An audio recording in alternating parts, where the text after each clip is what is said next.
if everything starts from your thought, which means your thought is everything, and if your thought is everything, the process of your thought becoming something in reality is manifestation, right? Creativity. Because when you look at everything from an artistic perspective, artists such as painters would say their painting is an art form. Sketchers would say their sketching is an art form. Doodlers would say their doodling is an art form. Music is an art form. Drifting is an art form. So when you say everything is an art form, where do those art forms originate from? Our thoughts, number one. Then again, if we look at this on a different perspective, the most valuable products have stories, art have stories, any piece of tech engineering, any piece of creativity, any product, anything and everything has a story that must be told about. Why am I emphasizing on this thoughts? I want you to understand the importance, the magnitude of your thoughts. The difference between the educated and the uneducated, the successful and the unsuccessful, the difference between both extreme in any field is the mind. And the mind is the seat of the thoughts. So by mastering your thoughts, by being aware of your thoughts, by being selective of your thoughts, by being conscious of your thoughts, it would actually influence, change, and pave the way your life would actually be.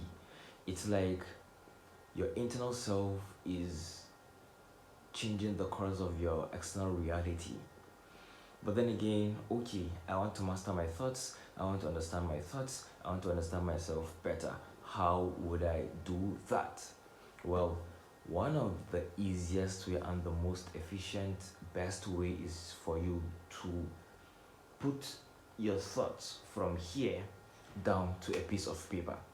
That is the most efficient way for you to clearly and vividly organize your thoughts. Why? Because when you write down your thoughts, you have to confine it within a language type thing. And for you to translate your thoughts from thoughts to words using a certain language, it gives you the ability to distinguish between positivity, negativity, the pros, cons.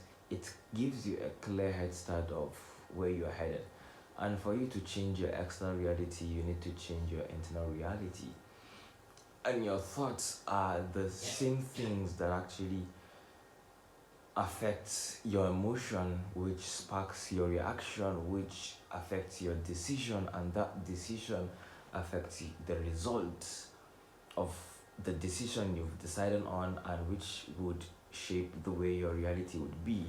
And the way you feel, which is your identity, would actually solidify your thoughts even further, which would still spark those set of reactions, solidifying the emotions, and then repeating the same decisions and actions and everything. So it's a constant cycle on and on, on and on and on and on. And if you want to break through that, you need to change your thoughts, which is what you need to focus on. And there are a lot of people, a lot of scientists, psychologists, neurologists, whatever gist, anything gist, they have talked about the concept of thoughts a lot and how it's tied to us being who we are. So one of the ways for you to understand yourself is to understand your thoughts. And it's really fascinating to me how you think about more than a million things per day. And then interestingly, 90% of your thoughts today are the same with your thought yesterday. So how do you expect to change? How would you read the same book expecting a different outcome? It would never be possible. How would you drive the same car as yesterday and expect a different way of driving or a different speed or a different comfortability. It's like you drove a BMW yesterday and then today you decided you want to feel more of the luxury type and you went and hopped into the same BMW you drove yesterday expecting to feel more luxurious today. That is not going to be possible.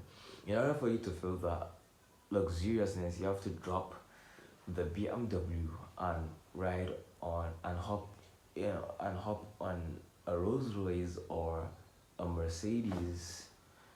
For you, Mercedes fan, you'll be talking about something else. It's not like I'm just trying to say Mercedes is better, but BMW is already better. Me and you, we already know.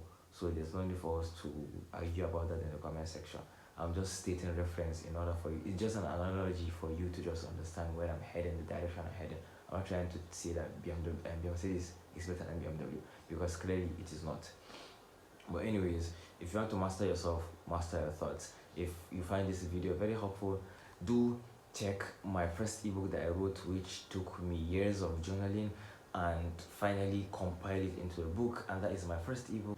I'm so excited to be in this opportunity to share a part of me to the world, and hearing your feedback really means a lot to me. So catch you guys on the next one. Peace.